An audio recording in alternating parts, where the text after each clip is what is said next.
తాకట్టులో ఉన్న బంగారాన్ని విడిపించి ఆ రోజు ఆన్లైన్ రేటుకే మేము కొంటాం. Sharma gold company.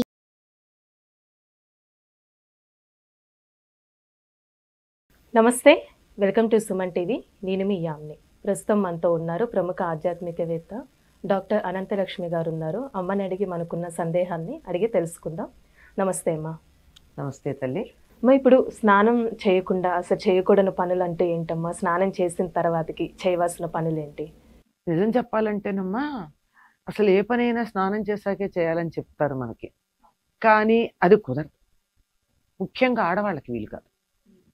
మగవాళ్ళకి వీలవుతుంది, సందేహం ఏం లేదు. ఆడవాళ్ళకి వీలు కాదు. ఎందుకంటే ఇంటి పనులు, వంట పనులు ఉంటాయి.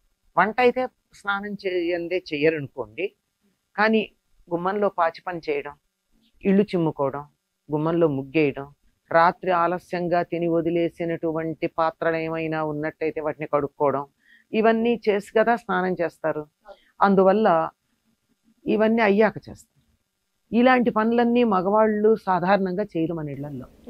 అండర్లైన్, సాధారణంగా చేసేవాళ్ళు ఉన్నారు. అందుకు నేను చెప్పడం, బంగారు తండ్రులు కొంతమంది ఉన్నారు, వాళ్ళు కూడా ఈ పనులన్నీ చేసేటటువంటి వాళ్ళు. ఎందుకంటే భార్య ఉద్యోగం చేస్తోంది కదా, నాతో పాటు సంపాదిస్తోంది, తనకింటి పనుల్లోనే సహాయం చేయకపోతే ఎట్లా అనేటటువంటి సహృదయతతో చేసేటటువంటి వాళ్ళు ఉన్నారు. అది ఎవరైనా సరే ఇటువంటి పనులు, శారీరక శ్రమ, పాచి పని, చెమట పట్టేది, చికాకు కలిగించేది, ఇట్లాంటివి ఏవైతే ఉన్నాయో ఇవి మాత్రమే స్నానానికి ముందు చెయ్యాలి.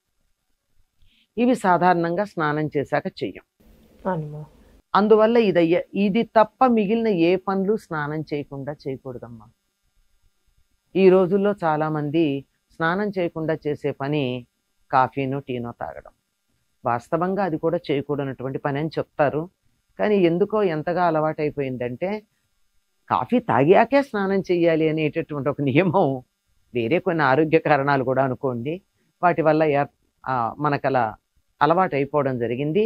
నిజానికి ఏదైనా సరే స్నానం చేసి చేయాల్సినటువంటి పనిగానే మనకి పెద్దలు చెప్పారు. మొట్టమొదటిది, ఏ విధంగా అయితే లేవంగానే పళ్ళు తోముకుంటామో, పళ్ళు తోముకుంటూనే కళ్ళు కూడా కడుక్కుంటాం కదా.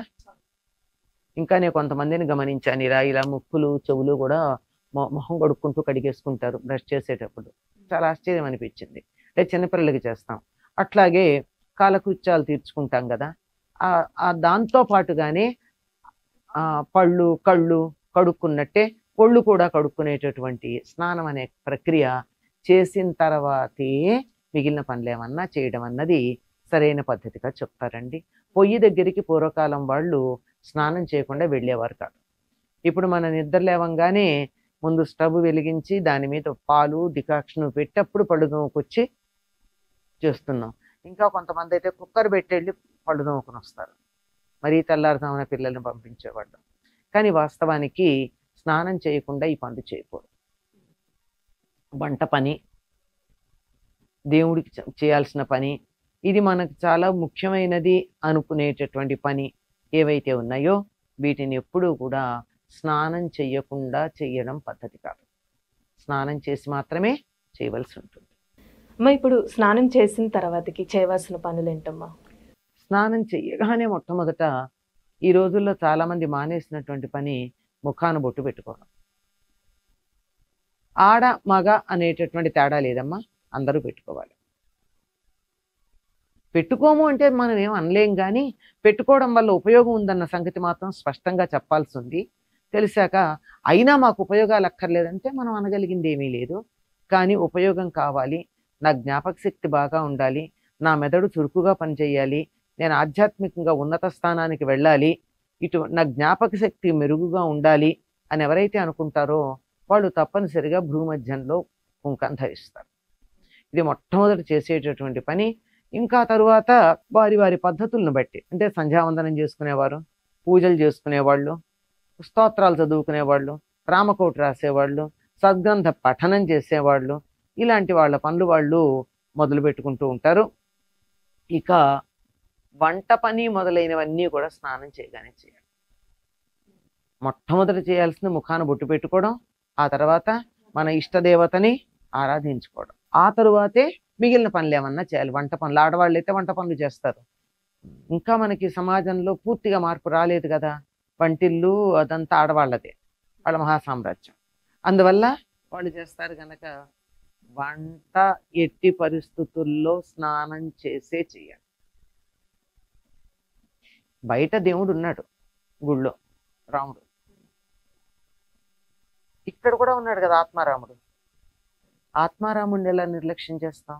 ఆయనకి ఏ విధంగా ఇలా శుచిగా లేనటువంటి ఒంటితో వండి పెడతాం కనుక అది కూడా శుచిగా ఉండవలసి. సాధారణంగా చాలా మంది ఇళ్లల్లో పురుషులకి సంధ్యావందనం ఉంటుంది, స్నానం చేసిన వెంటనే చేసేస్తారు. నిజానికి అది సూర్యోదయ సమయంలో చేయాల్సింది గనక స్నానం ఎప్పుడు చేసినా ప్రాయశ్చిత్తం చెప్పుకునైనా సంధ్యావందనం చేస్తారు. స్త్రీలైతే స్తోత్ర పారాయణలు చేస్తూ ఉంటారు.